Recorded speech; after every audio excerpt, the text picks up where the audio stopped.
We want to show you shares of Rambus have been halted at this hour. One of these individual stock circuit breakers was hit after the stock moved higher. It's up 12%, and I gather it is still halted at this hour. We're trying to figure out what the story is, if there's any news developing on this story, but we'll keep you posted.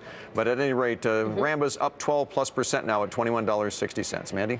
Well, let's get to our guests. We have Stuart Freeman, Chief Equity Strategist at Wells Fargo Advisors, and Tyler Vernon, Chief Investment Officer at Biltmore Capital. Thank you very much, gentlemen, for joining us. Stuart, let me get to you first of all. We've had a very wild ride for commodities of late, and some were arguing that it was long overdue. At the same time, you've got people maybe starting to price in the end of QE2, and maybe this is just that kind of shakeout. What do you make of what's going on right now? And do you keep on taking risk off the table, or is now the time to buy back in?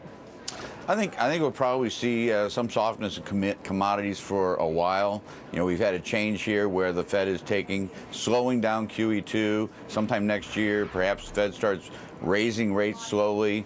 And really a weak dollar has a lot to do with not just the fact that we're adding on debt, but the fact that we have low relative interest rates versus the rest of the world. And as we start to raise interest rates, the interest in commodities and the returns there are going to be less. And even though the interest rate differential between some of the other major central banks will still stay rather large, even once the Fed starts winding back that liquidity?